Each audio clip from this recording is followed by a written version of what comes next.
بسم الله الرحمن الرحيم.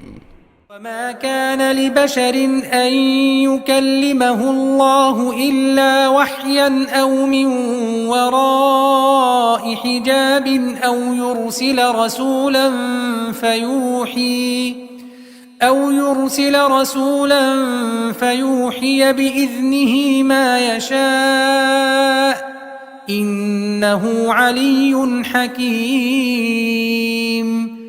وكذلك أوحينا إليك روحا من أمرنا ما كنت تدري ما الكتاب ولا الإيمان ولكن جعلناه نورا نهدي به من نشاء من عبادنا وإنك لتهدي إلى صراط مستقيم صراط الله الذي له ما في السماوات وما في الأرض ألا إلى الله تصير الأمور. അസ്സലാമു അലൈക്കും വറഹ്മത്തുള്ളാഹി വബറകാതുഹു. ഖുർആൻ പദം 1699 ദിവസത്തിലേക്ക് എല്ലാവരെയും ഹാർദമായി സ്വാഗതം ചെയ്യുന്നു. വിശുദ്ധ ഖുർആനിലെ 42-ാമത്തെ അധ്യായമായ സൂറത്ത് ശൂറയിലെ 51 മുതൽ 53 വരെയുള്ള അവസാനത്തെ 3 ആയത്തുകളാണ് ഇന്ന് പഠനവിധേയമാക്കുന്നത്. ക്ലാസ് ആരംഭിക്കുന്നതിനായി ആദരണീയനായ ഡോക്ടർ AI വിലായത്തുള്ള സാഹിബിനെ ക്ഷണിക്കുന്നു. അസ്സലാമു അലൈക്കും വറഹ്മത്തുള്ളാഹി വബറകാതുഹു. അഊദു ബില്ലാഹി മിനശ് ശൈത്വാനിർ റജീം. ബിസ്മില്ലാഹിർ റഹ്മാനിർ റഹീം. വമാ കാന ലിബശരിൻ അൻ യുകല്ലിമഹുല്ലാഹു ഇല്ലാ വഹിയ ഔ മിൻ വറാഇ ഹിജാബ് ഔ യുർസില റസൂലൻ ഫയൂഹി بإذنه ما يشاء إنه علي حكيم. وكذلك أوحينا إليك روحا من أمرنا ما كنت تدري ما الكتاب ولا الإيمان ولكن جعلناه نورا نهدي به من نشاء من عبادنا وإنك لتهدي إلى صراط مستقيم صراط الله الذي له ما في السماوات وما في الأرض ألا إلى الله تصير الأمور. صدق الله العلي العظيم. സൂറത്ത് ശൂറയിലെ 51 മുതൽ 53 വരെയുള്ള അവസാനത്തെ ആയത്തുകളാണ് ഞാൻ നിങ്ങളെ കേൾപ്പിച്ചിട്ടുള്ളത്. ഈ 3 ആയത്തുകളോടെ ഈ സൂറത്ത് അവസാനിക്കുകയാണ്. ഈ അവസാനത്തെ 3 ആയത്തുകളിൽ പ്രതിപാദിക്കപ്പെടുന്ന കാര്യങ്ങൾ സൂറത്തിന്റെ തുടക്കത്തിൽ പ്രതിപാദിക്കപ്പെട്ട കാര്യങ്ങൾ തന്നെയാണ്. എന്ന് പറഞ്ഞാൽ ഏത് വിഷയത്തെ പരാമർശിച്ചുകൊണ്ടാണോ സൂറത്തിന്റെ തുടക്കമുണ്ടായത്, അല്ലെങ്കിൽ സൂറത്ത് അതിന്റെ തുടക്കത്തിൽ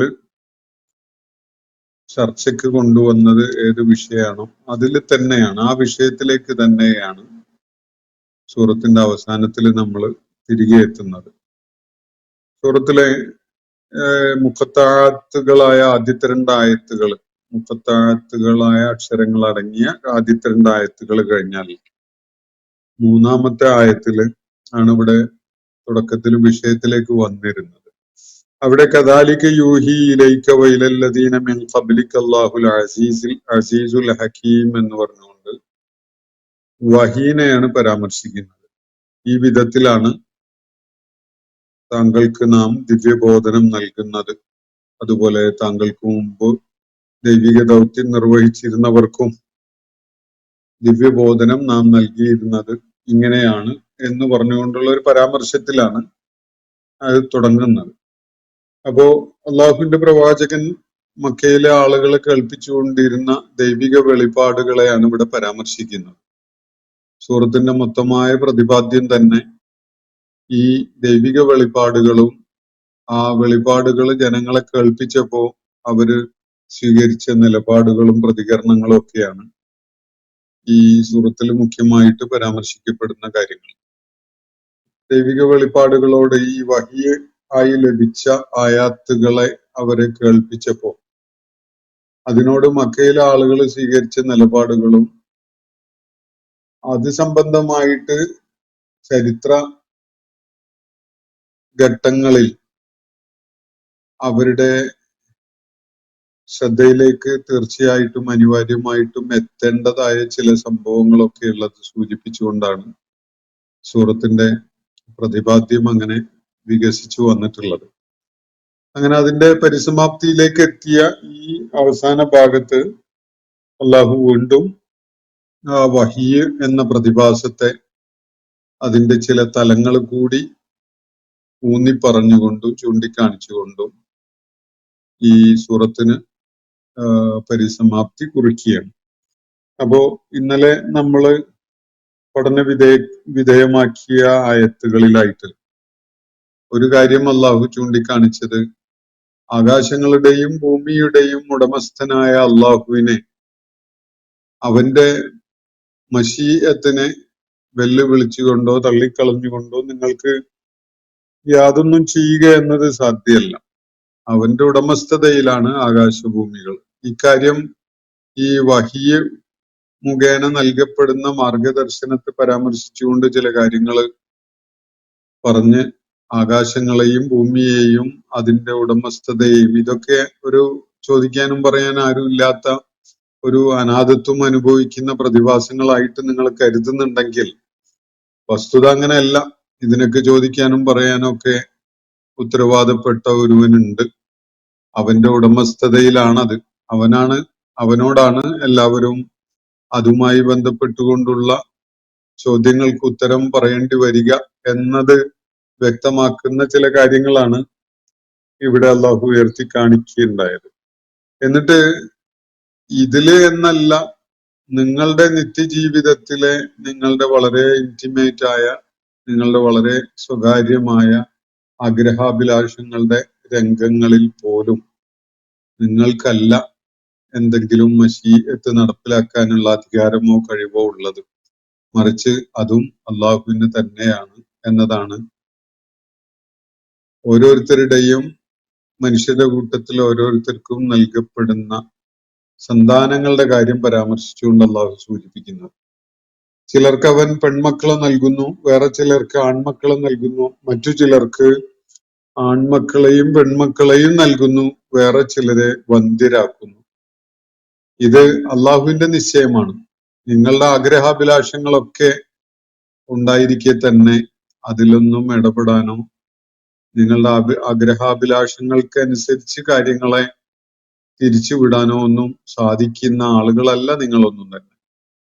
അപ്പൊ ഈ നിങ്ങളുടെ വളരെ വ്യക്തിപരമായ ചില ചാപല്യങ്ങളായിട്ട് പോലും നിലനിൽക്കുന്ന മേഖലകളിൽ പോലും നിങ്ങൾക്ക് നേരിട്ട് നിങ്ങളുടെ മശീഅത്തനുസരിച്ച് കാര്യങ്ങൾ നടപ്പിലാക്കാൻ കഴിയുന്ന വിധത്തിലല്ല ഉള്ളത്. അങ്ങനെ ആയിരുന്നെങ്കിൽ നിങ്ങൾ ഓരോരുത്തരും ആഗ്രഹിച്ച വിധത്തിലുള്ള സന്താനങ്ങളായിരിക്കും നിങ്ങൾക്ക് ഉണ്ടാവുക. ആൺമക്കളെ ആഗ്രഹിച്ചവർക്ക് അങ്ങനെ, പെൺമക്കളെ ആഗ്രഹിച്ചവർക്ക് അങ്ങനെ, രണ്ടും ആഗ്രഹിച്ചവർക്ക് അങ്ങനെ. ഇതൊന്നും നിങ്ങളുടെ ആഗ്രഹാഭിലാഷങ്ങളെ പരിഗണിച്ചുകൊണ്ടുള്ളതല്ല, മറിച്ച് അത് അള്ളാഹുവിന്റെ മശീഅത്താണ്. ചിലർക്ക് അവൻ പെൺമക്കളെ നൽകുന്നു, ചിലർക്ക് ആൺമക്കളെ നൽകുന്നു, ചിലർക്ക് രണ്ട് വിഭാഗത്തിൽപ്പെട്ട മക്കളെയും നൽകുന്നു, വേറെ ചിലർക്ക് നൽകാതിരിക്കുന്നു. ഇത് അള്ളാഹുവിന്റെ മശീഅത്താണ്. അതിൽ പോലും നിങ്ങൾക്ക് ഇടപെടാൻ ഒരു സ്പേസും ഇല്ല. അത്രത്തോളം നിങ്ങളുടെ വ്യക്തി ജീവിതവുമായി നിങ്ങളുടെ വൈകാരിക തലങ്ങളുമായി ബന്ധപ്പെട്ടുകൊണ്ടുള്ള കാര്യങ്ങളിൽ നിങ്ങൾക്ക് നിയന്ത്രണമില്ല. നിങ്ങളല്ല അവയുടെ കാര്യങ്ങൾ നിയന്ത്രിക്കുന്നവര് എന്ന കാര്യം നിങ്ങൾക്ക് ബോധ്യപ്പെടുമ്പോ ഈ പ്രപഞ്ച സാകല്യം, ആകാശങ്ങളും ഭൂമിയും, അതിന് ഒരു നാഥനുമില്ല. നമുക്കൊക്കെ വേണ്ട വിധത്തില് കാര്യങ്ങള് പ്രയോജനപ്പെടുത്താൻ പറ്റുന്നുണ്ട്. അതുകൊണ്ട് ഇതിന് ചോദിക്കാനും പറയാനും ഒരാളുമില്ല, ഒരു നാഥനില്ല, ഒരു ഉടമസ്ഥനില്ല എന്ന ധാരണ നിങ്ങൾ വെച്ച് പുലർത്തുന്നുണ്ടെങ്കിൽ അത് തീർത്തും അടിസ്ഥാനരഹിതമാണ്. നിങ്ങളുടെ മക്കളുടെ കാര്യത്തില് ഇങ്ങനെ കൃത്യമായ ആസൂത്രണം അള്ളാഹു നടത്തുന്നുണ്ടെങ്കിൽ ഈ പ്രപഞ്ച സംവിധാനം ആരുടെയും നിയന്ത്രണത്തിലല്ലാത്ത ഒരു സംഗതിയാണ് എന്നെങ്ങനെ നിങ്ങൾക്ക് സങ്കല്പിക്കാൻ സാധിക്കും? ഈ ഒരു കാര്യമാണ് പരോക്ഷമായിട്ട് അള്ളാഹു ചോദിക്കുന്നത് നമ്മൾ കാണുകയുണ്ടായത്. എന്നിട്ട് ഈ സൂറത്തിന്റെ മുഖ്യമായ വിഷയമായ അള്ളാഹുവിന്റെ പ്രവാചകന്റെ പ്രവാചകത്വം എന്ന കാര്യം, അതിന്റെ അടിത്തറ റിസാലത്താണ്, അല്ലെങ്കിൽ അദ്ദേഹത്തിന് ലഭിച്ചുകൊണ്ടിരുന്ന വഹിയാണ്. ആ വഹി എന്ന വിഷയത്തിലേക്കാണ് അള്ളാഹു നമ്മെ തിരികെ കൊണ്ടുപോകുന്നത്. ഈ അവസാനത്തെ 3 ആയത്തുകൾ ആ വിഷയത്തിൽ കേന്ദ്രീകരിച്ചുകൊണ്ടാണ് എന്നത് കാണാൻ സാധിക്കും. വമാഖാന ലി ബശരി, ഈ 3 ആയത്തുകളുടെ തുടക്കം അങ്ങനെയാണ്. ഞാൻ ഇന്ന് നിങ്ങളെ കേൾപ്പിച്ച ആയത്തുകളുടെ തുടക്കം വമാഖാന ലി ബശരിൻ അൻ യുകല്ലിമഹുല്ലാഹു ഇല്ലാ വഹിയ. അള്ളാഹുവിനെ സംബന്ധിച്ചിടത്തോളം വമാഖാന ലി ബശരിൻ അൻ യുകല്ലിമഹുല്ലാഹു, ഒരു മനുഷ്യനും അള്ളാഹു അവനോട് സംസാരിക്കുക, മുഖാമുഖം നേരിട്ട് സംസാരിക്കുക എന്നൊരു സംഗതി, അങ്ങനെ ഒരു വ്യവസ്ഥയല്ല ഉള്ളത്. അങ്ങനെ ഒരു സംവിധാനമല്ല അള്ളാഹു ഉണ്ടാക്കിയിട്ടുള്ളത്. അള്ളാഹു മനുഷ്യരുടെ കൂട്ടത്തിൽ ഒരാളോട് നേരിട്ട് മുഖാമുഖം സംസാരിക്കുക എന്ന ഒരു കാര്യം ഒരു മനുഷ്യനെയും സംബന്ധിച്ചിടത്തോളം അങ്ങനെ ഒരു അവസ്ഥ ഇല്ല. അള്ളാഹു ഒരാളോട് നേരിട്ട് സംസാരിക്കുന്നു, മുഖാമുഖം പരസ്പരം കണ്ടുകൊണ്ട് സംസാരിക്കുന്നു എന്ന ഒരവസ്ഥ അള്ളാഹു രൂപകൽപ്പന ചെയ്തിട്ടില്ല. ഇത് ഭൗതിക ലോകത്തെ കാര്യമാണ് അള്ളാഹു പറയുന്നത്. ഭൂമിയില് അധിവസിക്കുന്ന മനുഷ്യന്റെ ആ അവസ്ഥയിൽ ഒരു മനുഷ്യനെ സംബന്ധിച്ചിടത്തോളവും അവന്റെ സ്രഷ്ടാവായ റബ്ബ് അവന്റെ മുന്നിൽ പ്രത്യക്ഷപ്പെടുകയും ആ സ്രഷ്ടാവായ റബ്ബിനെ കണ്ടുകൊണ്ട് അവൻ തന്നോട് സംസാരിക്കുന്ന ഒരു കാര്യം ഉണ്ടാകുന്നു എന്ന ഒരു കാര്യം ഒരിക്കലും തന്നെ അള്ളാഹു സംവിധാനിച്ചിട്ടില്ല. അത് സംഭവ്യമായ ഒരു കാര്യമല്ല. ഭൗതിക ലോകത്തെ കാര്യമാണിത് അള്ളാഹു ഇവിടെ പറയുന്നത്. അപ്പൊ ഒരാളുടെ കാര്യത്തിലും അള്ളാഹു നേരിട്ട് മുഖാമുഖം അയാളോട് സംസാരിക്കുന്നു എന്ന അവസ്ഥയില്ല. വമാ കാന ലി ബശരിൻ അൻ യുകല്ലിമഹുല്ലാഹു. ഇവിടെ ഈ പ്രയോഗങ്ങളുടെ ഒരു രീതി കൊണ്ടാണ് അള്ളാഹു നേരിട്ട് മുഖാമുഖം എന്നൊക്കെയുള്ള അർത്ഥം അതിൽ വരുന്നത്. അള്ളാഹു സംസാരിച്ച കാര്യം വിശുദ്ധ ഖുർആൻ തന്നെ 1-2 വിഷയങ്ങളിൽ പരാമർശിക്കുന്നുണ്ടല്ലോ. ഇപ്പോ മിഅ്റാജിന്റെ സന്ദർഭത്തില് മുഹമ്മദ് നബി സല്ലല്ലാഹു അലൈഹി വസല്ലം അള്ളാഹുവിനെ കേൾക്കുകയുണ്ടായി. അതുപോലെ വിശുദ്ധ ഖുർആൻ പരാമർശിക്കുന്ന ഒരു സംഭവം, മൂസ അലൈഹിസ്സലാം മദീനയിൽ നിന്ന് കുടുംബസമേതം മടങ്ങിയ ഘട്ടത്തിലും വേറെ ചില 1-2 ഘട്ടങ്ങളിലും തൂർ പർവ്വതത്തിന്റെ പരിസരത്ത് വെച്ച് ഒരു വൃക്ഷത്തിന്റെ ഇടയിൽ നിന്നായി അള്ളാഹുവിനെ മൂസ അലൈഹിസ്സലാം കേൾക്കുകയുണ്ടായി. അവിടെയൊന്നും അവര് മുഖാമുഖം കാണുക എന്നൊരു സംഗതി ഉണ്ടാവുന്നില്ല. അത് മുഹമ്മദ് നബി സല്ലല്ലാഹു അലൈഹി വസല്ലമിന്റെ മിഅ്റാജിലെ അനുഭവമാണെങ്കിലും മൂസ അലൈഹി ഇസ്ലാമിന്റെ തൂർ പർവ്വതത്തിന്റെ പരിസരത്ത് വെച്ചുള്ള അനുഭവമാണെങ്കിലും അള്ളാഹുവുമായി മുഖാമുഖം കണ്ടുകൊണ്ട് സംസാരിച്ചു എന്നത് അവിടെ ഒന്നും സൂചിപ്പിക്കപ്പെട്ടിട്ടില്ല. അതേ സമയത്ത് അള്ളാഹുവിനെ മൂസ അലൈഹി ഇസ്ലാം കേൾക്കുന്നുണ്ട്. മുഹമ്മദ് നബി സല്ലല്ലാഹു അലൈഹി വസല്ലം മിഅ്റാജിന്റെ സന്ദർഭത്തില് അള്ളാഹുവിനെ കേൾക്കുകയുണ്ടായി. അള്ളാഹുവിനോട് തിരിച്ച് സംസാരിച്ച കാര്യവും സൂചനകളിൽ നിന്ന് നമുക്ക് മനസ്സിലാക്കാൻ പറ്റുന്നുണ്ട്. മൂസ അലൈഹി ഇസ്ലാമിന്റെ കാര്യത്തിലും അങ്ങനെ സംസാരം ഉണ്ടായത് നമ്മൾ വിശുദ്ധ ഖുർആനിലെ പരാമർശങ്ങളിൽ നിന്ന് മനസ്സിലാക്കുന്നുണ്ട്. അത് മുഖാമുഖമുള്ള ഒരു സംസാരമാണ്. ഇവിടെ മുഖാമുഖമായ ഒരു സംസാരമല്ല, ശബ്ദം കേൾക്കുന്ന ഒരു കാര്യം മാത്രമാണ്. ഇവിടെ അള്ളാഹു പറയുന്നത് വമാ കാന ലി ബശരിൻ, ഒരു മനുഷ്യനെ സംബന്ധിച്ചിടത്തോളം അൻ യുകല്ലിമഹുല്ലാഹു, അള്ളാഹു അവനോട് മുഖാമുഖം സംസാരിക്കുക എന്ന ഒരു സാധ്യതയില്ല, എന്നൊരവസ്ഥയില്ല. അങ്ങനെ ഒരു സംഗതി അള്ളാഹു രൂപകൽപ്പന ചെയ്തിട്ടില്ല. മറിച്ച് എന്താണുള്ളത്? ഇല്ല വഹിയൻ, ഒരു വഹിയ് മുഖേനയുള്ള ആശയ സംവേദനം നടത്തുന്നു എന്നതാണ് അള്ളാഹു വെച്ചിട്ടുള്ള ഒരു സംവിധാനം. അള്ളാഹുവിന്റെ മുന്നിൽ മുഖാമുഖം ഇരുന്നു കൊണ്ടോ നിന്നുകൊണ്ടോ അവൻ അള്ളാഹുവിനെ കേൾക്കുക എന്നൊരു സംഗതി അള്ളാഹു മനുഷ്യന് ഭൂമുഖത്തെ ജീവിതകാലത്തേക്ക് അങ്ങനെ ഒരു സംവിധാനം ചെയ്തിട്ടില്ല. മറിച്ചുള്ളത് ഇല്ല വഹിയൻ, വെളിപാട് മുഖേന ആയിട്ടുള്ള ഒരു ആശയ സംവേദനമാണ്. അതല്ലാതെ ഔമിൻ വറാഇ ഹിജാബിൻ, അല്ലെങ്കിൽ ഒരു മറക്കപ്പുറത്ത് നിന്ന് കേൾക്കുക എന്നതല്ലാതെ, ഔ യുർസില റസൂലൻ, അതല്ലെങ്കിൽ ഒരു ദൂതനെ തന്റെ അടുക്കിലേക്ക് ഈ ആവശ്യത്തിനായിട്ട് അയക്കുക, ഒരു ദൂതൻ അങ്ങനെ അയക്കപ്പെടുക എന്നതല്ലാതെ. അപ്പൊ 3 വിധത്തിലാണ് അള്ളാഹു ഇവിടെ കാര്യം പറയുന്നത്. ഒരു ദൂതനെ അയച്ചുകൊണ്ട് ഫയൂഹി ബി ഇദ്നി, അവന്റെ അനുമതിയോടുകൂടി, അള്ളാഹുവിന്റെ അനുമതിയോടുകൂടി, മായശാ, അവൻ ഉദ്ദേശിച്ചത്, അവൻ ഇച്ഛിച്ചത് വഹിയായിട്ട് നൽകപ്പെടുന്നു. ഇങ്ങനെയാണ് 3 രീതികൾ അള്ളാഹുവിടെ പരാമർശിക്കുന്നത്. ഇങ്ങനെ അല്ലാതെ ഒരു മനുഷ്യനെ സംബന്ധിച്ചിടത്തോളവും അള്ളാഹു മുഖാമുഖം നേരിട്ട് അവനുമായി സംസാരിക്കുക എന്ന ഒരു അവസ്ഥ അള്ളാഹു ഈ ഭൗതിക ലോകത്തേക്കായിട്ട് രൂപകൽപ്പന ചെയ്തിട്ടില്ല. അള്ളാഹുവിനെ മനുഷ്യന് നേരിട്ട് കാണാൻ കഴിയുന്ന ഒരു സാധ്യത ഈ ഐഹിക ലോകത്തേക്കായിട്ട് അള്ളാഹു രൂപകൽപ്പന ചെയ്തിട്ടില്ല. അത് സാധ്യമല്ല. അതിന് അള്ളാഹു വേറെ സംവിധാനങ്ങള് മറ്റൊരു സന്ദർഭത്തില് ഫലപ്രദമാകുന്ന വിധത്തിൽ ഒരുക്കിയിട്ടുണ്ട്. പക്ഷെ ഇവിടെ ഈ ഐഹിക ലോകത്ത് മനുഷ്യന് അള്ളാഹുവിനെ നേരിട്ട് കാണുക, മുഖാമുഖം കണ്ടുകൊണ്ട് കേൾക്കുകയും സംസാരിക്കുകയും ചെയ്യുക എന്നതും അങ്ങനെ ഒരു സാധ്യത അള്ളാഹു വെച്ചിട്ടില്ല എന്നാണ് അള്ളാഹുവിടെ പറയുന്നത്. അങ്ങനെ മുഖാമുഖം കാണുക എന്നൊരു സംഗതി ഉണ്ടായിക്കഴിഞ്ഞാൽ പിന്നെ അതില് അള്ളാഹുവിന്റെ അസ്തിത്വത്തില് വിശ്വസിക്കുക, അവനുമായി അവന്റെ നിർദ്ദേശപ്രകാരം മറ്റു കാര്യങ്ങളെ ഉൾക്കൊള്ളുക എന്നതിനൊന്നും, അതിലൊന്നും ഒരു പരീക്ഷണം അടങ്ങിയിട്ടില്ല. പിന്നെ നമുക്ക് അള്ളാഹു എന്ന യാഥാർത്ഥ്യത്തെ കൺമുന്നിൽ കാണാൻ സാധിച്ചു കഴിഞ്ഞാൽ പിന്നെ അതിൽ വിശ്വസിക്കുകയും വിശ്വസിക്കാതിരിക്കുകയും ചെയ്യുക എന്ന വിധത്തിലുള്ള ഒരു പരീക്ഷണമൊന്നും അവിടെ അവശേഷിക്കുന്നില്ല.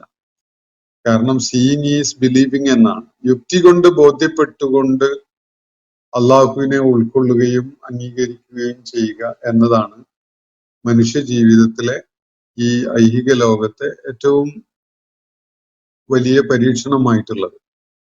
അള്ളാഹുവിനെ അവന്റെ സൂചനകളിലൂടെ ഉൾക്കൊള്ളാനും മനസ്സിലാക്കാനും വിശ്വസിക്കാനും ആര് തയ്യാറാകുന്നു എന്നതാണ് ഇതിലടങ്ങിയിട്ടുള്ള മുഖ്യമായ പരീക്ഷണം. അപ്പൊ അതുകൊണ്ട് തന്നെ നേരിട്ട് അള്ളാഹുവുമായി സന്ധിച്ച് അള്ളാഹുവിനെ കണ്ടുകൊണ്ട് മുഖാമുഖം സംസാരിക്കുകയോ കേൾക്കുകയോ ചെയ്തുകൊണ്ട് വിശ്വസിക്കുക എന്നൊരു സംഗതി, അതിന് വലിയ പ്രസക്തി യഥാർത്ഥത്തിൽ യാതൊരു പ്രസക്തിയും ഇല്ല. അപ്പൊ അള്ളാഹുവിടെ സൂചിപ്പിക്കുന്ന കാര്യം വമാക്കാനലി ബശരിൻ അയ്യുകല്ലിമഹുല്ലാഹു, അള്ളാഹു ഒരു മനുഷ്യനോട് നേരിട്ട് മുഖാമുഖം സംസാരിക്കുക എന്നൊരു വ്യവസ്ഥ, എന്നൊരു സംവിധാനം അള്ളാഹു വെച്ചിട്ടില്ല. ഇല്ലാ വഹിയൻ, മറിച്ച് ആകെയുള്ളത് അള്ളാഹുവിന്റെ ആശയ സംവേദനത്തിന് അള്ളാഹു നിശ്ചയിച്ച ഈ പറയപ്പെടുന്ന സംവിധാനങ്ങളാണ്. ഒന്ന്, ഇല്ലാ വഹിയൻ, ഒരു സൂചനയായിട്ട് എന്ന് പറഞ്ഞാൽ മനസ്സിലേക്ക് ശക്തമായ ഒരു ബോധ്യമായിട്ട് ലഭിക്കുന്ന ഒരു സംഗതി. വഹിയ് എന്നത് ഭാഷാപരമായിട്ട് നമുക്ക് തള്ളിക്കളയാൻ പറ്റാത്ത ഒരു സൂചന എന്ന അർത്ഥം കൂടി ഉൾക്കൊള്ളുന്നതാണ്. അപ്പൊ അതിന്റെ വ്യത്യസ്ത രൂപത്തില് വിശുദ്ധ ഖുർആനിൽ തന്നെ അത് ഉപയോഗിച്ച് കാണാൻ കഴിയും. അപ്പോ ഇവിടെ ഇല്ലാ വഹിയൻ, അതൊരു ശക്തമായ നമുക്ക് ബോധ്യം നൽകുന്ന ഒരു സൂചനയായിട്ടാണ് അത് സംഭവിക്കുക. ഔ മിൻ വറാഇ ഹിജാബ്, അതല്ലെങ്കിൽ ഒരു മറയുള്ള വിധത്തിൽ അള്ളാഹുവിനെ കേൾക്കാൻ സാധിക്കുക എന്നതാണ്. ഇനി മൂന്നാമത്തെ ഒരു സംഗതി, ഔ യുർസില റസൂലൻ ഫയൂഹി ബി ഇദ്നിഹി മായശാ, അവനൊരു ദൂതനെ അയക്കുക, എന്നിട്ട് ആ ദൂതൻ അള്ളാഹു ഉദ്ദേശിച്ച കാര്യം വെളിപ്പാടായിട്ട് അയാൾക്ക് നൽകുക, അയാളുടെ മനസ്സിലേക്ക് അത് ഒരു വെളിപാടായിട്ട് ഇറക്കി കൊടുക്കുക. ഇതാണ്. ഈ 3 രീതികളല്ലാതെ അള്ളാഹുവുമായി നേരിട്ട് മുഖാമുഖം സംസാരിക്കുക, അള്ളാഹുവിനെ കേൾക്കുക എന്നൊരു സംഗതി അള്ളാഹു വ്യവസ്ഥപ്പെടുത്തിയിട്ടില്ല, ഇല്ല എന്നാണ് ഇവിടെ വ്യക്തമായിട്ടും പറയുന്നത്. ഇവിടെ 3 രീതിയിലുള്ള ആശയ സംവേദനത്തിനെ കുറിച്ച്, വിശേഷിച്ച് പ്രവാചകന്മാർക്ക് ദൈവികമായി പകർന്നു നൽകപ്പെടുന്ന ദിവ്യ സന്ദേശത്തെ കുറിച്ച് അതിന്റെ 3 രീതികളാണ് പരാമർശിക്കപ്പെട്ടിട്ടുള്ളത്. ഈ 3 രീതികളും മുഹമ്മദ് നബി സല്ലല്ലാഹു അലൈഹി വസല്ലമയുടെ കാര്യത്തില് ഫലപ്രദമായി നടപ്പിലായിരുന്നു എന്നത് ചരിത്ര സ്രോതസ്സുകളുടെ അടിസ്ഥാനത്തിൽ നമുക്ക് മനസ്സിലാക്കാൻ സാധിക്കും. അതിൽ ഒന്നാമത്തത്, അള്ളാഹു അദ്ദേഹത്തിന് വഹിയ് ഈ തുടക്കത്തിൽ പറയുന്ന ഒരു സംഗതി. രണ്ടാമത് വീണ്ടും ഒരു ദൂതനെ അയച്ചുകൊണ്ട് വഹി നൽകുന്ന കാര്യം പറയുന്നുണ്ട്. അതുകൊണ്ടാണ് ഈ ആദ്യത്തേത് അതിൽ നിന്ന് വ്യത്യാസപ്പെട്ടിട്ടാണ് മനസ്സിലാക്കപ്പെടുന്നത്. അതെന്താണെന്ന് വെച്ചാൽ, കൃത്യമായ നമുക്ക് തള്ളിക്കളയാൻ കഴിയാത്ത വിധത്തിലുള്ള ചില സൂചനകൾ നൽകപ്പെടുക എന്നതാണ്. അത് ഉണർവിലും ഉണ്ടാകാം, ഉറക്കിലും ഉണ്ടാകാം. നബി സല്ലല്ലാഹു അലൈഹി വസല്ലമക്ക് നുബുവത്തിന്റെ തൊട്ടു മുമ്പായിട്ട് പല യാഥാർത്ഥ്യാധിഷ്ഠിതമായ സ്വപ്നങ്ങളും ഉണ്ടാവാറുണ്ടായിരുന്നു എന്നത് ചരിത്രം വെളിപ്പെടുത്തുന്നുണ്ട്. പല കൃത്യതയുള്ള സത്യമായി പുലരുന്ന സ്വപ്നങ്ങൾ നബി സല്ലല്ലാഹു അലൈഹി വസല്ലമക്ക് നുബുവത്തിന്റെ മുമ്പായിട്ട് ഉണ്ടാവാറുണ്ടായിരുന്നു. അത് ചില സൂചനകളാണ്, ദൈവികമായ ആശയ സംവേദനത്തിന്റെ ഒരു രൂപമാണ്. ഇതേ വിധത്തില് സ്വപ്ന ദർശനം അതിന്റെ അടിസ്ഥാനത്തില് പ്രവർത്തനങ്ങള് നടപ്പിലാക്കേണ്ട വിധത്തില് വേറെ പല പ്രവാചകന്മാർക്കും ഉണ്ടായിട്ടുണ്ട്. യൂസുഫ് അലൈഹി ഇസ്ലാമിന്റെ സ്വപ്നത്തെ കുറിച്ച് കുട്ടിക്കാലത്ത് അദ്ദേഹം പിതാവ് യാക്കൂബ് അലൈഹി ഇസ്ലാമുമായി പങ്കുവച്ച ആ സ്വപ്നകാര്യം വിശദമായിട്ട് സൂറത്ത് യൂസുഫിൽ നമ്മൾ കാണുകയുണ്ടായി. അത് ഈ സൂചിപ്പിക്കപ്പെട്ട വിധത്തിലുള്ള സൂചനകളായി, അത് തള്ളിക്കളയാനൊന്നും കഴിയില്ല.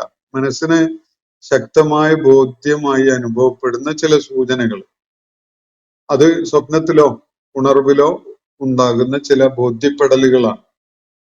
അതിന് ചില ഇടപെടലുകളൊക്കെ ഉണ്ടാവും. അതാണ്, അത് സ്വപ്നമാണ്, അല്ലെങ്കിൽ വല്ല ഒരു എപ്പിഫാനിക് ആയിട്ടുള്ള ചില കാര്യങ്ങൾ മനസ്സിലങ്ങ് തറച്ചു പോകുന്ന വിധത്തിൽ ബോധ്യപ്പെടുന്ന ചില അനുഭവങ്ങൾ ഉണ്ടാവലാണ്. അപ്പൊ ഈ വിധത്തില് ഏറ്റവും ആശ്രയിക്കാവുന്ന സ്വഭാവത്തിലുള്ള സ്വപ്നങ്ങൾ, ഇബ്രാഹിം അലൈഹി ഇസ്ലാമിന്റെ കാര്യത്തിലും അങ്ങനെയുള്ള സ്വപ്നങ്ങൾ ഉണ്ടായതായി ഖുർആൻ വ്യക്താക്കിയിട്ടുണ്ട്. നമ്മളത് പലയിടങ്ങളിലായിട്ട് കണ്ടതാണ്. മുഹമ്മദ് നബി സല്ലല്ലാഹു അലൈഹി വസല്ലമിന്റെ കാര്യത്തിലും ഇതുപോലെയുള്ള ശക്തമായ ചില സൂചനകളും ശക്തമായ ചില വസ്തുതകൾ ബോധ്യപ്പെടുത്തുന്ന വിധത്തിലുള്ളതുമായ സ്വപ്നങ്ങളും അനുഭവങ്ങളും ഒക്കെ ഉണ്ടാവാറുണ്ടായിരുന്നു എന്നതാണ് ഇവിടെ നൽകപ്പെടുന്ന ഒരു സൂചന. അത് അള്ളാഹു ഒരു കാര്യം കൺവേ ചെയ്യുന്ന ഒരു രീതിയാണ്. അത് ഉണർവിലും ഉണ്ടാകാം, അതുപോലെ ഉറക്കത്തിലും ഉണ്ടാവാം. ഉറക്കത്തിലുണ്ടാകുമ്പോൾ നമ്മൾ അതിനെ സ്വപ്നം എന്ന് വിളിക്കും. ഉണർവിലുണ്ടാകുമ്പോൾ അതിന് വേറെ എന്തെങ്കിലുമൊക്കെ പേരായിരിക്കും നമ്മൾ വിളിക്കുന്നുണ്ടാവുക. അസാധാരണത്വമുള്ള ചില അനുഭവങ്ങൾ, അങ്ങനെയുള്ള ചില അനുഭവങ്ങളും നബി സല്ലല്ലാഹു അലൈഹി വസല്ലമക്ക് കുട്ടിക്കാലത്ത് ഉണ്ടായിരുന്നതായിട്ട് ചരിത്ര സ്രോതസ്സുകൾ വെളിപ്പെടുത്തുന്നുണ്ട്. ചെറിയ പ്രായത്തിൽ നബി സല്ലല്ലാഹു അലൈഹി വസല്ലമയുടെ ഒരു മലക്കുകൾ വന്ന് അദ്ദേഹത്തിന്റെ ഹൃദയം ശുദ്ധീകരിക്കുന്ന ഒരു പ്രക്രിയയിൽ ഏർപ്പെട്ട കാര്യം ചരിത്ര സ്രോതസ്സുകളിൽ കാണാം. എന്തായാലും അള്ളാഹുവിനെ സംബന്ധിച്ചിടത്തോളം ഒരാളുടെ കാര്യത്തിൽ അയാളുമായി നേരിട്ട് മുഖാമുഖം സംസാരിക്കുക എന്ന ഒരു സംഗതി അള്ളാഹു നിശ്ചയിച്ചിട്ടില്ല. മറിച്ച് ഉള്ളത് വഹിയാണ്. വഹി എന്ന് പറഞ്ഞാൽ ഇങ്ങനെയുള്ള സൂചകങ്ങളായിട്ടുള്ള അനുഭവങ്ങൾ സ്വപ്നത്തിലുള്ളതാവാം, അതുപോലെ ഉണർവിലുള്ളതുമാണ്. അങ്ങനെ ശക്തമായ ഒരു കാര്യം വളരെ അസേർട്ട് ചെയ്തുകൊണ്ട് ബോധ്യപ്പെടുത്തുന്ന ഒരു അനുഭവം, അത് സ്വപ്നത്തിൽ ഉണ്ടായ ഒരു സ്വപ്ന ദർശനമാവാം, അതല്ലെങ്കിൽ ഉണർവിലുള്ള ഒരു അനുഭവമാകാം. അപ്പോ അതാണ് ഒന്നാമത്തത്. രണ്ടാമത്തത് ഔമ്യം വറാഇ ഹിജാബ്, അല്ലെങ്കിൽ ഒരു മറക്ക് പിന്നിൽ നിന്നായി അള്ളാഹുവിനെ ശ്രവിക്കുക എന്നതാണ്. മൂസ അലൈഹി ഇസ്ലാമിന് ഉണ്ടായ ഒരു അനുഭവം അങ്ങനെയാണ്. തൂർ പർവ്വതത്തിന്റെ പരിസരത്തേക്ക് മൂസ അലൈഹി ഇസ്ലാമിനെ ഒരു തീ കാണിച്ചുകൊണ്ട് ആകർഷിച്ചതിന് ശേഷം അവിടെ ഒരു വൃക്ഷത്തിന്റെ അരികിൽ നിന്നായി മൂസ അലൈഹി ഇസ്ലാമിന് അള്ളാഹുവിന്റെ ശബ്ദം കേൾപ്പിക്കപ്പെടുകയാണ്. അള്ളാഹു മൂസ അലൈഹി ഇസ്ലാമിനോട് സംസാരിക്കുന്നു. അത് അള്ളാഹുവിനെ മൂസ അലൈഹി ഇസ്ലാം കാണുന്നില്ല, മുഖാമുഖം കണ്ടുകൊണ്ടുള്ള സംസാരമല്ല.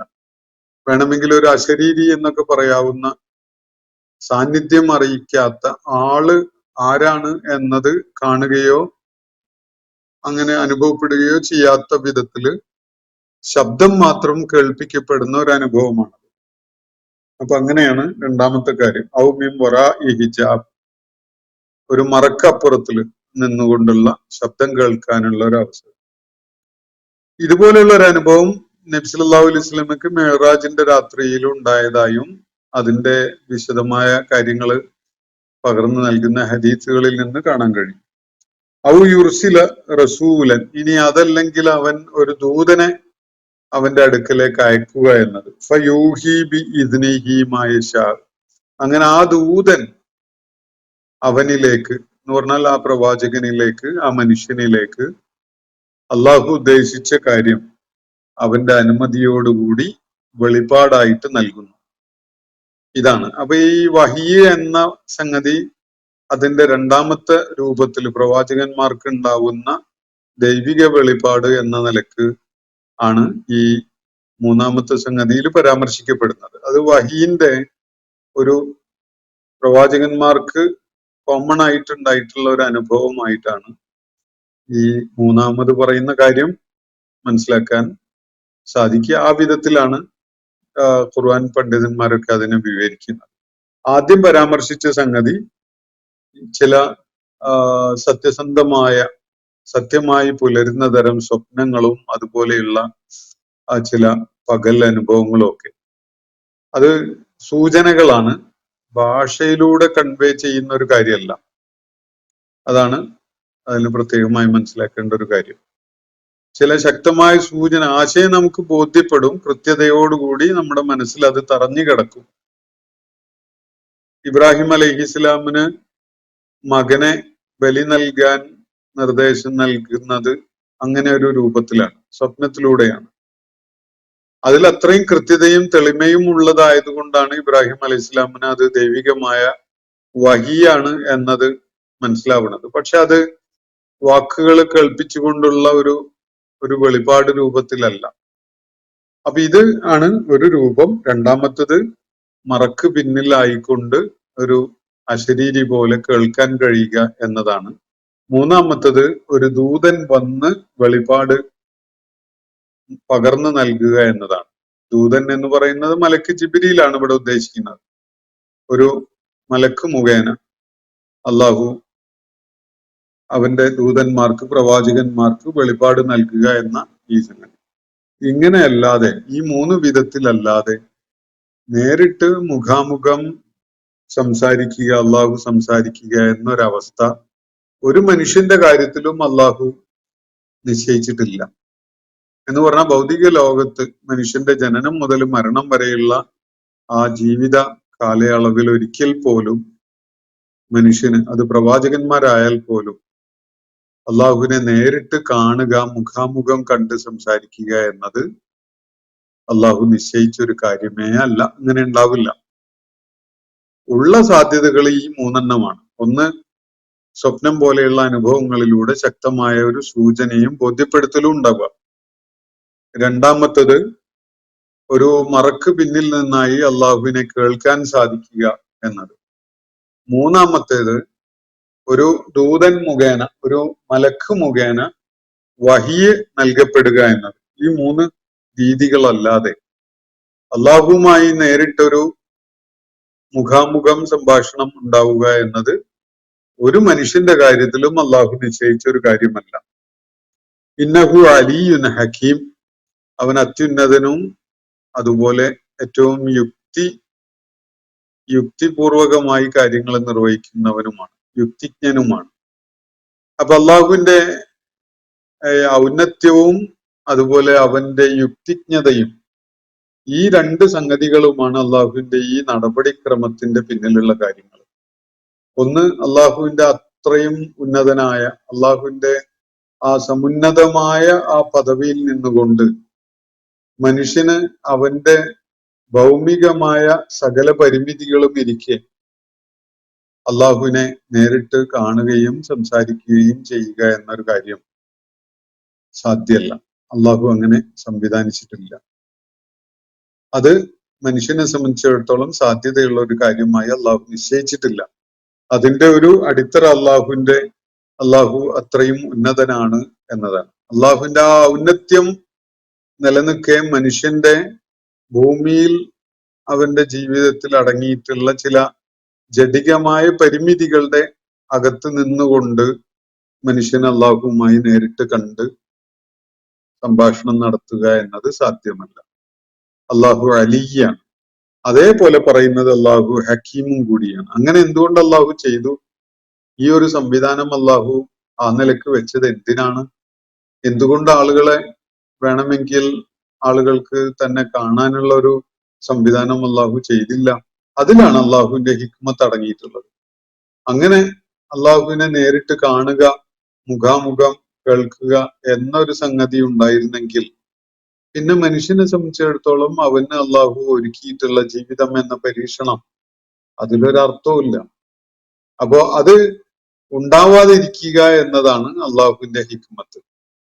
അള്ളാഹുവിനെ നേരിട്ട് കാണാൻ, മുഖാമുഖം അനുഭവിക്കാൻ സാധിക്കാതിരിക്കുന്ന വിധത്തിലാണ്, ഒരിക്കലും അത് ഭൂമുഖത്ത് സാധിക്കുകയില്ല എന്ന നിലക്കാണ് അള്ളാഹു കാര്യങ്ങളെ സംവിധാനിച്ചിട്ടുള്ളത്. അതാണ് അവന്റെ ഹിക്മത്ത്. അതുകൊണ്ടാണ് ഇവിടെ അള്ളാഹു ഇന്നഹു അലിയുൻ ഹക്കീം എന്ന് പറഞ്ഞുകൊണ്ട് ഈ ആയത്ത് അവസാനിപ്പിക്കുന്നത് എന്ന് മനസ്സിലാക്കാൻ സാധിക്കും.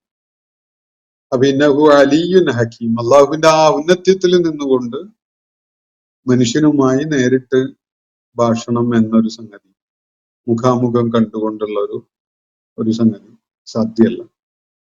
അതേപോലെ തന്നെ മനുഷ്യൻ അള്ളാഹു നിശ്ചയിച്ചിട്ടുള്ള ജീവിതം എന്ന പരീക്ഷണം, അതിന്റെ യുക്തിപരമായ അനിവാര്യതയാണ് ഭൂമുഖത്ത് വെച്ച് അള്ളാഹുവിനെ അവര് നേരിട്ട് മുഖാമുഖം കാണാതിരിക്കുക എന്നത്. അപ്പോഴേ അതിൽ പരീക്ഷണം അടങ്ങുന്നുള്ളൂ. മറിച്ചാണെങ്കിൽ അതിൽ പരീക്ഷണമൊന്നുമില്ല. ആർക്കും വളരെ ലളിതമായി നിസ്സാരമായി അംഗീകരിക്കാൻ പറ്റുന്ന ഒരു സംഗതിയായിരിക്കും അത്. അതിന് പ്രത്യേകിച്ച് പ്രതിഫലമോ ചെയ്യാതിരിക്കുന്നതിന് പ്രത്യേകിച്ച് ശിക്ഷയോ നൽകപ്പെടേണ്ടതില്ല. അങ്ങനെയല്ല അള്ളാഹു മനുഷ്യ ജീവിതത്തെ സംവിധാനിച്ചിട്ടുള്ളത്. അദൃശ്യതയിൽ നിന്നുകൊണ്ട് അവൻ ഗൈബിലായിരിക്കെ അവനെ അംഗീകരിക്കാൻ ആരൊക്കെ കൂട്ടാക്കുന്നു, ആരൊക്കെ കൂട്ടാക്കുന്നില്ല എന്നതാണ് പരീക്ഷണം. അള്ളാഹു അവന്റെ ഗൈബിലായിക്കൊണ്ട്, അദൃശ്യതയിലായിക്കൊണ്ട് അവന്റെ യാഥാർത്ഥ്യം വെളിപ്പെടുത്തുന്ന, ബോധ്യപ്പെടുത്തുന്ന ഒട്ടനവധി സൂചനകൾ ഇവിടെ നിരന്നു കിടക്കുന്നുണ്ട്. ആ സൂചനകളെ, ആ ആയാത്തുകളെ അടിസ്ഥാനപ്പെടുത്തിക്കൊണ്ട് അവനെ ഉൾക്കൊള്ളാൻ സാധിക്കുക എന്നതാണ് ഇതിലെ പ്രാധാന്യം ഉള്ള ഒരു കാര്യം. അതാണ് അതിലെ യുക്തിപരത. അതിന്റെ യുക്തി അതാണ്. അള്ളാഹു അല്ലാത്ത മറ്റെല്ലാ സംഗതികളും ഇവിടെ കാണാൻ നമ്മുടെ മുന്നിൽ സാധ്യതകൾ കിടക്കുകയാണ്. അള്ളാഹുവിനെ ബോധ്യപ്പെടാൻ വേണ്ട 100 ആയാത്തുകള് നമ്മുടെ കൺമുന്നിലുണ്ട്. ഇവയുടെ അടിസ്ഥാനത്തിൽ ബോധ്യപ്പെട്ടുകൊണ്ട് ആര് അള്ളാഹുവിനെ അംഗീകരിക്കുന്നു, ആര് അംഗീകരിക്കുന്നില്ല. ഇതാണല്ലോ പരീക്ഷണം. അതുകൊണ്ട് തന്നെ അള്ളാഹുവിനെ നേരിട്ട് കണ്ട് അവനുമായി ഒരു മുഖാമുഖം ഭാഷണം എന്നത് മനുഷ്യനെ സംബന്ധിച്ചിടത്തോളം സാധ്യമല്ല. അങ്ങനെ ഒരു സംഗതി അള്ളാഹു വെച്ചിട്ടില്ല. 3 വിധത്തിലുള്ള വെളിപാടുകളുടെ സാധ്യതയാണ് അള്ളാഹു വെച്ചിട്ടുള്ളത്. ഒന്ന്, സ്വപ്നം പോലെയുള്ള ശക്തമായ ബോധ്യം നൽകുന്ന സൂചനകൾ. രണ്ടാമത്തത്, ഒരു മറക്ക് പിന്നിൽ നിന്നായിക്കൊണ്ടുള്ള അള്ളാഹുവിനെ ശ്രവിക്കൽ. മൂന്നാമത്തത്, ഒരു മലക്ക് മുഖേന ദൈവിക സന്ദേശം പകർന്നു നൽകപ്പെടൽ. ഈ 3 രീതിയല്ലാതെ മനുഷ്യനെ ആശയസംവേദനം ചെയ്യാനായിട്ട് അള്ളാഹു മറ്റൊരു വ്യവസ്ഥ, പ്രത്യേകിച്ച് അവനെ മുഖാമുഖം കണ്ടുകൊണ്ടുള്ള ഒരു സംഗതി അള്ളാഹു വെച്ചിട്ടില്ല. എന്നിട്ട് അള്ളാഹു പറയാണ്, വകദാലിക ഔഹൈനാ ഇലൈക, അപ്പൊ ഇതിനാൽ ഈ ആയത്തിന്റെ മുകളിൽ പറഞ്ഞ കാര്യങ്ങളുടെ വെളിച്ചത്തിൽ നിശ്ചയമായിട്ടും നാം താങ്കൾക്ക് വഹി നൽകുകയുണ്ടായി. എന്താണ് വഹി നൽകിയത്? റൂഹം മിൻ അംരിന, നമ്മുടെ കാര്യങ്ങളിൽപ്പെട്ട, നമ്മുടെ ശാസനകളിൽപ്പെട്ട ഒരു ചൈതന്യം. ആ ചൈതന്യത്തിന്റെ സ്വഭാവം എന്താണ്? ആ റൂഹിന്റെ സ്വഭാവം അത് അള്ളാഹുവിന്റെ കൽപ്പനയാണ്. അത് പകർന്നു നൽകപ്പെടണം എന്നത് അള്ളാഹുവിന്റെ അമ്രാണ്. അത് നബി സല്ലല്ലാഹു അലൈഹി വസല്ലമയിൽ എങ്ങനെയാണ് പ്രവർത്തനക്ഷമമാവുന്നത്? അത് അദ്ദേഹത്തിന്റെ റൂഹ് തന്നെ ആയി മാറുകയാണ്.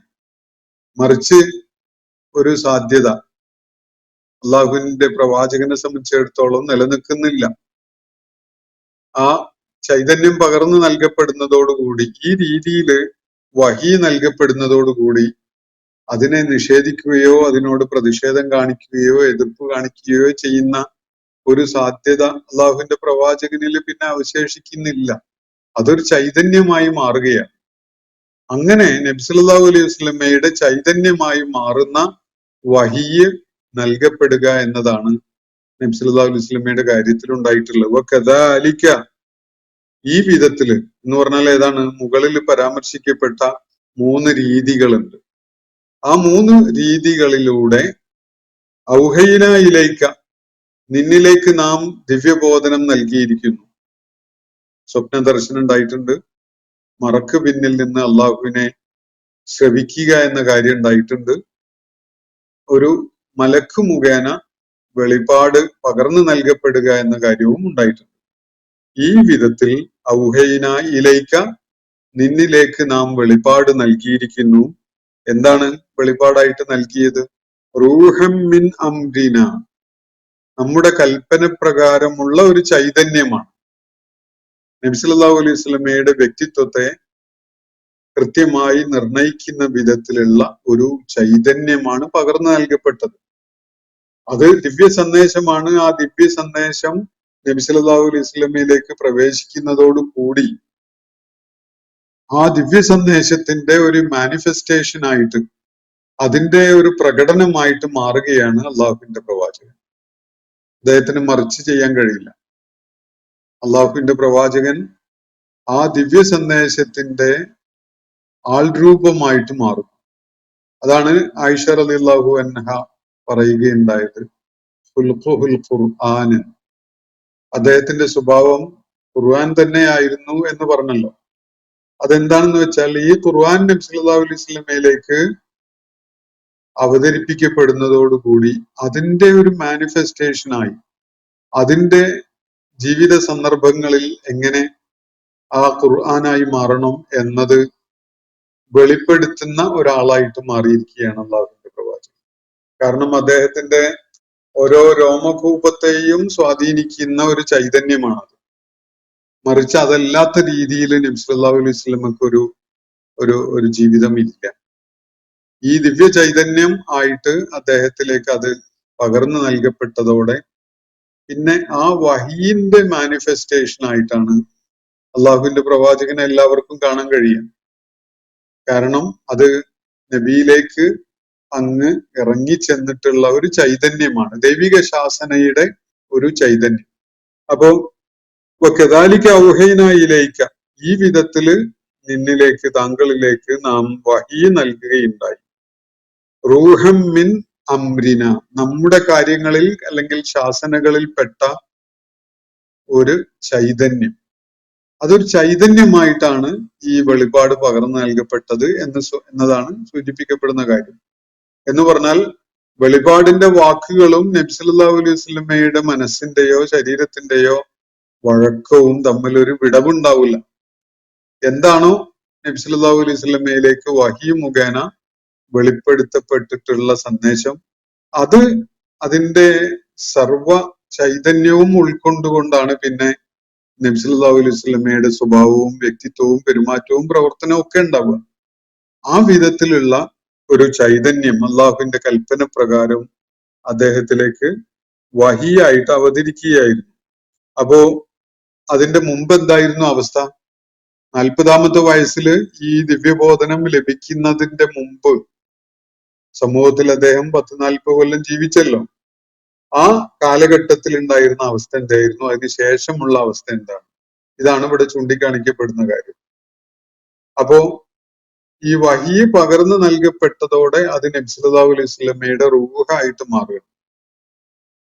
വകദാലിക ഔഹൈന ഇലൈക റൂഹം മിൻ അംരിന, നമ്മുടെ ശാസനകളിൽപ്പെട്ട ഒരു ചൈതന്യം എന്ന നിലക്ക് നാം താങ്കൾക്ക് ദൈവിക വെളിപാട് പകർന്നു നൽകിയിരിക്കുകയാണ്. അതോടുകൂടി പിന്നെ നബി സല്ലല്ലാഹു അലൈഹി വസല്ലമയുടെ നോട്ടം, ഇരുത്തം, നടത്തം, പ്രവർത്തനം, സ്വഭാവം, അദ്ദേഹം ചെയ്തുകൊണ്ടിരിക്കുന്നതും ചെയ്യാതിരിക്കുന്നതും ഒക്കെയായ കാര്യങ്ങൾ, ഇതൊക്കെയും 100% ഈ വഹീ തന്നെയാണ്. ഈ ദിവ്യ വെളിപാടിന്റെ പ്രകടമാവല് തന്നെയാണ്. അത് തമ്മിലൊരു വിടവുണ്ടാവില്ല. അള്ളാഹുവിന്റെ കിതാബിൽ പറഞ്ഞ കാര്യങ്ങളും അള്ളാഹുവിന്റെ റസൂൽ സല്ലല്ലാഹു അലൈഹി വസല്ലം അദ്ദേഹത്തിന്റെ മനസാ വാച കർമ്മണ ആയിട്ടുള്ള സകല സംഗതികളും അതിന്റെ ഒരു മാനിഫെസ്റ്റേഷൻ ആയിട്ട് മാറും. കാരണം ആ ചൈതന്യമാണ് പിന്നെ നബി സല്ലല്ലാഹു അലൈഹി വസല്ലമയിൽ നിലനിർത്തുന്നത്. അദ്ദേഹത്തിന്റെ സംസാരത്തെ, മുഖഭാവത്തെ, ശരീരഭാഷയെ, പ്രവർത്തനങ്ങളെ ഒക്കെ നിയന്ത്രിക്കുന്നത് ആ ചൈതന്യമാണ്. വകദാലിക ഔഹൈന ഇലൈക റൂഹൻ മിൻ അംരിന, ഇതാണ് വഹിയ് നൽകപ്പെട്ടതോടുകൂടിയുള്ള അദ്ദേഹത്തിന്റെ അവസ്ഥ. എന്നാൽ മാ കുന്ത തദ്രി മൽ കിതാബു വലൽ ഈമാൻ, താങ്കൾക്ക് അറിയുമായിരുന്നില്ല എന്താണ് വേദഗ്രന്ഥം, എന്താണ് വിശ്വാസം എന്നതൊന്നും തന്നെ. അതുവരെ വഹിയ് പകർന്നു നൽകപ്പെടുന്നത് വരെ നബി സല്ലല്ലാഹു അലൈഹി വസല്ലം അക്ഷരാഭ്യാസമില്ലാത്ത ആളായിരുന്നു. അതുപോലെ ചരിത്രം അറിയാത്ത ആളായിരുന്നു. വളരെ പരിമിതമായി മാത്രം ആണ് മനുഷ്യന്റെ ആത്മാവിനെ കുറിച്ചോ ജീവിതത്തെ കുറിച്ചോ ദൈവത്തെ കുറിച്ചോ അല്ലെങ്കിൽ വിശ്വാസ കാര്യങ്ങളായിട്ട് പഠിപ്പിക്കപ്പെട്ട സംഗതികൾ, ഒരുപാട് സംഗതികൾ ഉണ്ടല്ലോ. അതൊക്കെയും തന്നെ അദ്ദേഹത്തിന് തീർത്തും അജ്ഞാതമായിരുന്നു. അദ്ദേഹത്തിന് അറിയില്ല. വേദഗ്രന്ഥം എന്ന് പറഞ്ഞാൽ അദ്ദേഹം നേരത്തെ തൗറാത്തോ ഇഞ്ചീലോ അതുപോലെയുള്ള ദൈവിക വേദഗ്രന്ഥങ്ങൾ കാണുകയോ പരിചയപ്പെടുകയോ ചെയ്തിട്ടില്ല. അദ്ദേഹത്തിന് അതിന്റെ ഉള്ളടക്കം എന്താണെന്ന് അറിയില്ല. ഏത് വിധത്തിലാണ് അവയൊക്കെ നടപ്പിലാക്കപ്പെട്ടിരുന്നത് എന്നറിയില്ല.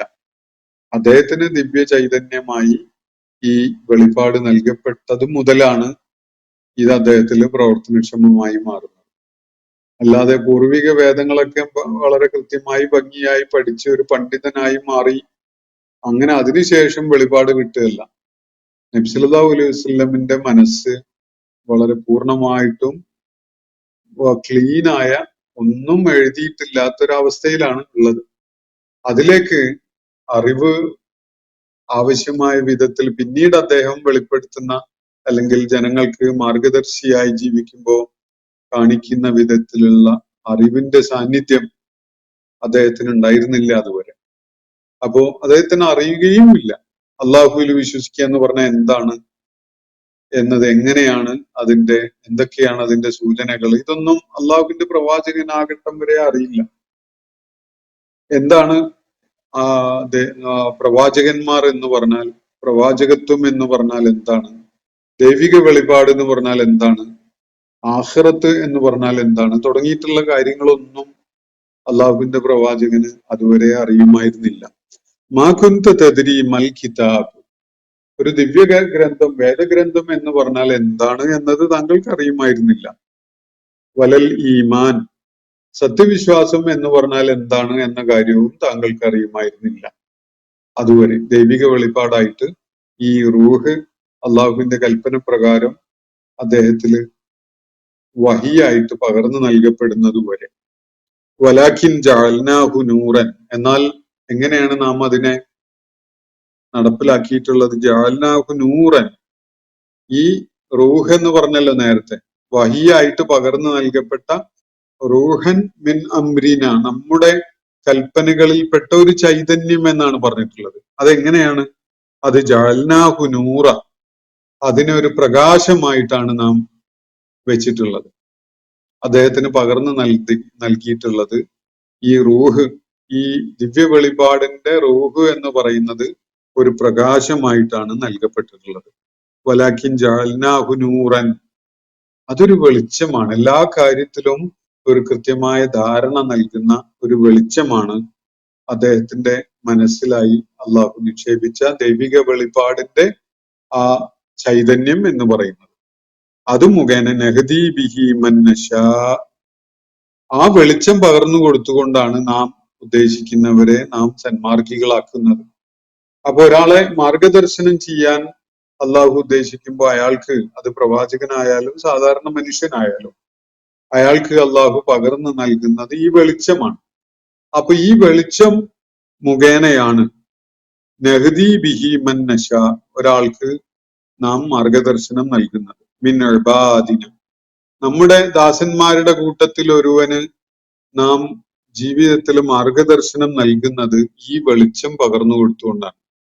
നമ്മള് മൂസ അലൈഹി ഇസ്ലാമിനെ പരാമർശിച്ചുകൊണ്ട് സൂറത്തുൽ കഹ്ഫില് അദ്ദേഹം ഒരു പാറക്കെട്ടിന്റെ അടുക്കൽ വെച്ച് ഒരാളെ കണ്ടുമുട്ടി അയാളോടൊപ്പം യാത്ര ചെയ്ത കാര്യം വിശദമായി പറയുന്നുണ്ടല്ലോ. അദ്ദേഹത്തിൽ നിന്ന് മൂസ അലൈഹി ഇസ്ലാം ചില പാഠങ്ങള്, ചില ലെസൺസ് പഠിക്കുകയാണ്. അപ്പൊ അറിവ് പകർന്നു നൽകപ്പെട്ട ദൈവിക ജ്ഞാനത്തിന്റെ റൂഹ് നൽകപ്പെട്ട ഒരാളായിരുന്നു അദ്ദേഹം.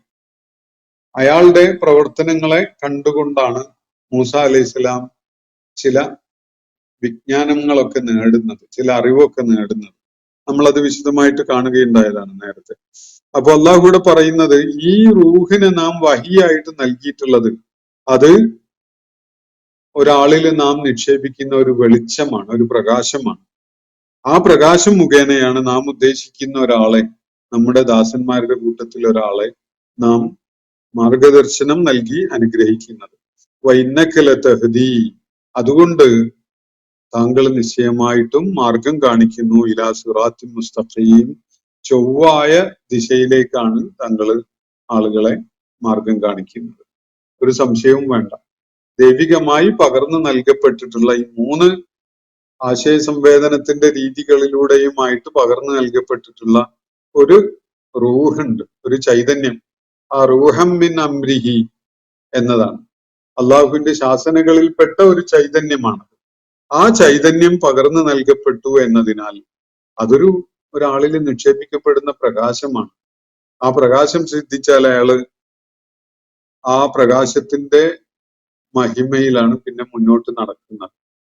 അപ്പോ താങ്കൾ ഇപ്പോ ദൗത്യം നിർവഹിക്കാൻ ഒരുങ്ങിയിട്ടുള്ളത് ആ പ്രകാശം സിദ്ധിച്ച അവസ്ഥയിലാണ്. അതിനാൽ വൈന്നക്കല തഹ്ദീ ഇലാ സിറാത്തിൻ മുസ്തഖീം, താങ്കൾക്ക് തീർച്ചയായിട്ടും സന്മാർഗത്തിലേക്കാണ് ആളുകളെ നയിക്കുക. താങ്കൾ തീർച്ചയായിട്ടും അതിലൊരു സംശയമില്ലാത്ത ഒരു കാര്യമാണ്. അള്ളാഹുവിന്റെ പ്രവാചകന് ആളുകളെ ദുർമാർഗത്തിലേക്ക് നയിക്കാൻ കഴിയില്ല. അങ്ങനെ ജിന്നുകളിലും മനുഷ്യരിലും ഒക്കെ പെട്ട ചില പിശാചുക്കളും മനുഷ്യരെ ദുർമാർഗത്തിലേക്ക് നയിക്കുന്നത് വിശുദ്ധ ഖുർആൻ സൂചിപ്പിക്കുന്നുണ്ട്. പക്ഷെ അള്ളാഹുവിന്റെ പ്രവാചകൻ അദ്ദേഹം സിറാത്തുൽ മുസ്തഖീമിലേക്ക് മാത്രമേ ജനങ്ങളെ നയിക്കുകയുള്ളൂ. വൈന്നക്കല തഹ്ദീ, നിശ്ചയമായിട്ടും ഒരു സംശയവും ഇല്ലാത്ത വിധത്തിൽ താങ്കൾ നയിക്കുന്നത് ഇലാ സിറാത്തുൽ മുസ്തഖീം, ചൊവ്വായ മാർഗത്തിലേക്ക് തന്നെയാണ്. ഏതാണ് ആ മാർഗം? സിറാത്തില്ലാ, അത് അള്ളാഹുവിന്റെ മാർഗമാണ്. അല്ലദീ ലഹു മാഫിസ് സമാവാതി വമാ ഫിൽ അർദ്, ആകാശങ്ങളിലും ഭൂമിയിലുമുള്ള സകലതും ആരുടേതാണോ ആ അള്ളാഹുവിന്റെ മാർഗമാണത്. അവനെ പ്രാപിക്കുന്ന, അവനിലേക്ക് എത്താനുള്ള, അവന്റെ തൃപ്തി നേടാനുള്ള മാർഗമാണത്. അലാ ഇലല്ലാഹി തസീറുൽ ഉമൂർ, അതിനോടൊപ്പം ചേർത്ത് മനസ്സിലാക്കുക, അറിയുക, തീർച്ചയായിട്ടും കാര്യങ്ങളൊക്കെയും തിരികെ എത്തുന്നത് അള്ളാഹുവിലേക്കാണ്. മനുഷ്യനും അവന്റെ ജീവിത പ്രയാണം വിജയമായി മാറിക്കൊണ്ട് തിരികെ എത്താനുള്ളത് അള്ളാഹുവിലേക്കാണ്. അപ്പൊ അള്ളാഹുവിലേക്ക് ഒരാളെ നയിക്കുന്ന പ്രകാശമാണ്, മാർഗദർശനമാണ് ഈ പറഞ്ഞിട്ടുള്ളത്. നബി സല്ലല്ലാഹു അലൈഹി വസല്ലം ജനങ്ങളെ ആ ദിശയിലേക്കാണ് നയിക്കുന്നത്. ആ സിറാത്ത്, ആ വഴി, ആ മാർഗം, അതിന്റെ പ്രത്യേകത എന്താണ്? അതാണ് അള്ളാഹുവിന്റെ വഴി. സിറാത്തില്ലാഹില്ലദീ ലഹു മാഫിസ് സമാവാതി വമാ ഫിൽ അർദ്, ആകാശങ്ങളിലും ഭൂമിയിലുമുള്ളതൊക്കെയും ആരുടേതാണോ ആ അള്ളാഹു, അതിന്റെ ഒക്കെ ഉടമസ്ഥനായ അള്ളാഹുവിലേക്കുള്ള മാർഗമാണ്. അലാ ഇലല്ലാഹി തസീറുൽ ഉമൂർ, അറിയുക, സകല വസ്തുക്കളും സകല സംഗതികളും മടങ്ങിയെത്തുന്നത് അള്ളാഹുവിലേക്കാണ്, ഒരു സംശയവും വേണ്ട. അങ്ങനെ മനുഷ്യന്റെ ജീവിത പ്രയാണം വിജയമായി അള്ളാഹുവിലേക്ക് അവൻ തിരികെ എത്തണമെങ്കിൽ അതിന്റെ രീതി അള്ളാഹു തന്റെ പ്രവാചകന് പകർന്നു നൽകിയിട്ടുള്ള ആ റൂഹം മിൻ അംരിഹി എന്ന് പറഞ്ഞ സംഗതി ഉണ്ടല്ലോ, അവന്റെ ശാസനകളിൽപ്പെട്ട ആ ചൈതന്യം, അതാണ് അള്ളാഹുവിൽ വഹി, അള്ളാഹുവിന്റെ പ്രവാചകനിൽ വഹിയായിട്ട് ലഭിച്ചിട്ടുള്ളത്. അതെങ്ങനെയാണ് നമുക്ക് കാണാൻ കഴിയുക? അതൊരു പ്രകാശമായിട്ടാണ് നമുക്ക് അനുഭവപ്പെടുക. എല്ലാ കാര്യങ്ങളിലും വെളിച്ചം പകർന്നു തരുന്ന അള്ളാഹുവിന്റെ പ്രവാചകനിൽ അള്ളാഹു നിക്ഷേപിച്ച പ്രകാശമാണത് എന്നാണ് മുകളിൽ പറഞ്ഞിട്ടുള്ളത്. വലാഖിൻ ജഅൽനാഹു, ഈ റൂഹം മിൻ അംരിഹി എന്നത് എങ്ങനെയാണുള്ളത്? അത് ഒരു പ്രകാശമാണ്. നൂറൻ നഹ്ദി ബിഹി മൻ നശാഉ മിൻ ഇബാദിന, നമ്മുടെ ദാസന്മാരിലെ കൂട്ടത്തില് നമ്മൾ ഉദ്ദേശിക്കുന്നവരെ ആ പ്രകാശം നൽകിക്കൊണ്ടാണ് നാം മാർഗദർശനം നൽകുന്നത്. അങ്ങനെയുള്ള പ്രകാശമാണ്. ഇതാണ് അള്ളാഹുവിന്റെ പ്രവാചകന് പകർന്നു നൽകപ്പെട്ട വഹീനെ കുറിച്ച് ഈ സൂറത്തിന്റെ പരിസമാപ്തി കുറിക്കുന്ന ആയത്തുകളിലായിട്ട് അള്ളാഹു വളരെയേറെ തെളിമയും വ്യക്തതയും ഉള്ള വിധത്തിൽ പറയുന്നത്. ഈ സൂറത്തിന്റെ തുടക്കവും അങ്ങനെ തന്നെയായിരുന്നു. ഇന്നത്തെ സെഷൻ ഞാനിവിടെ അവസാനിപ്പിക്കുകയാണ്. സൂറത്ത് ശൂറയുടെ പഠനമാണ് നമ്മൾ ഇന്ന് ഇവിടെ പൂർത്തീകരിച്ചിട്ടുള്ളത്. നമുക്ക് നാളെ ഈ സൂറത്തുമായി ബന്ധപ്പെട്ടുകൊണ്ടുള്ള ചർച്ചകൾക്ക് അവസരം കണ്ടെത്താം. ആവശ്യമെങ്കിൽ ഒരു ദിവസം കൂടി അതിനു വേണ്ടി നമുക്ക് മാറ്റിവെക്കാം. നേരത്തെ ഗ്രൂപ്പിൽ ആരൊക്കെയോ ആഴ്ചയിൽ ഒരു ദിവസം ഇന്ററാക്ഷന് വേണ്ടി ചോദ്യങ്ങളൊക്കെ ഉന്നയിക്കാൻ വേണ്ടി മാറ്റിവെച്ചുകൂടെ എന്നൊക്കെയുള്ള എനിക്ക് ചോദിച്ചിരുന്നു. അങ്ങനെ ചോദ്യങ്ങൾ മനസ്സിൽ തോന്നുമ്പോൾ തന്നെ നമ്മുടെ ചാറ്റ് ബോക്സിൽ കുറിക്കുകയോ അല്ലെങ്കിൽ വാട്സപ്പ് ഗ്രൂപ്പിൽ വോയിസ് ആയിട്ടോ മറ്റോ അയക്കുകയോ ചെയ്താൽ ഒരു സൗകര്യമായിരുന്നു. മറ്റത് ഇതുപോലെയുള്ള ഒരു പ്ലാറ്റ്ഫോമിൽ ഒരുപാട് പരിമിതികളുണ്ട് അതിനെ നിയന്ത്രിക്കുകയും ഫലപ്രദമാക്കുകയൊക്കെ ചെയ്യുന്നത്. അതുകൊണ്ടാണ് നേരിട്ടുള്ള മുഖാമുഖം കണ്ട് സംസാരിക്കുന്ന ഒരു സെഷനാണെങ്കിൽ അങ്ങനെ യാതൊരു പരിമിതി ഇല്ലാതെ എപ്പോ വേണമെങ്കിലും ചോദ്യം ഉന്നയിക്കുകയും അതിന് നിവാരണം കണ്ടെത്തുകയും ഒക്കെ ചെയ്തുകൊണ്ട് മുന്നോട്ട് പോകല് പ്രയാസമാകുമായിരുന്നില്ല. അത് പലതരം ആളുകളും പല സംഗതികളും പ്രാധാന്യമുള്ളതായി തോന്നുന്ന ആളുകളൊക്കെ ഉണ്ടാവുമല്ലോ. അപ്പൊ ആർക്ക് ഒരാൾക്ക് പ്രാധാന്യമുള്ളതായി തോന്നുന്നത് മറ്റൊരാൾക്ക് അങ്ങനെ പ്രാധാന്യമുള്ളതായി തോന്നിക്കൊള്ളണമെന്നില്ല. അപ്പൊ ഇതിന്റെ നമ്മളെ പഠനത്തിന്റെ ആ വേഗത തടസ്സപ്പെടുന്ന അല്ലെങ്കിൽ അതിന് വിഘ്നം വരുന്ന സംഗതിയൊക്കെ ആയിട്ട് അത് മാറാനിടയുണ്ട്. അതുകൊണ്ടാണ് നമ്മൾ ഇപ്പോ ചെറിയ സൂറത്തുകൾ 50-100 താഴെ ആയത്തുകളുള്ള സൂറത്തുകളുടെ പഠനം ആരംഭിച്ചത് മുതൽ സൂറത്ത് അവസാനിക്കുന്ന ഘട്ടത്തിൽ ഈ ചോദ്യങ്ങൾ ഒന്നിച്ച് പരിഗണിക്കുന്ന ഒരു രീതി അവലംബിക്കുന്നത്. അള്ളാഹു നമ്മെ എല്ലാവരെയും അനുഗ്രഹിക്കുമാറാവട്ടെ. അള്ളാഹുവിന്റെ കിതാബിന്റെ വെളിച്ചം ജീവിതത്തിൽ പ്രയോജനപ്പെടുന്ന, അത് നമുക്ക് അനുകൂലമായി സാക്ഷ്യമാകുന്ന സൗഭാഗ്യവും അള്ളാഹു നമുക്ക് നൽകുമാറാവട്ടെ. വാഖിറു ദഅ്വാന അനിൽ ഹംദുലില്ലാഹി റബ്ബിൽ ആലമീൻ. അസ്സലാമു അലൈക്കും വറഹ്മത്തുള്ളാഹി വബറകാതുഹു. ഇന്നത്തെ ഖുർആൻ പദം ഇവിടെ സമാപിക്കുന്നു. ഖുർആൻ പഠനത്തിൽ പങ്കെടുത്ത എല്ലാവർക്കും അല്ലാഹു അർഹമായ പ്രതിഫലം നൽകി അനുഗ്രഹിക്കട്ടെ. വആഖിറു ദഅ്വാന അനിൽ ഹംദുലില്ലാഹി റബ്ബിൽ ആലമീൻ. അസ്സലാമു അലൈക്കും വറഹ്മത്തുള്ളാഹി വബറകാതുഹു.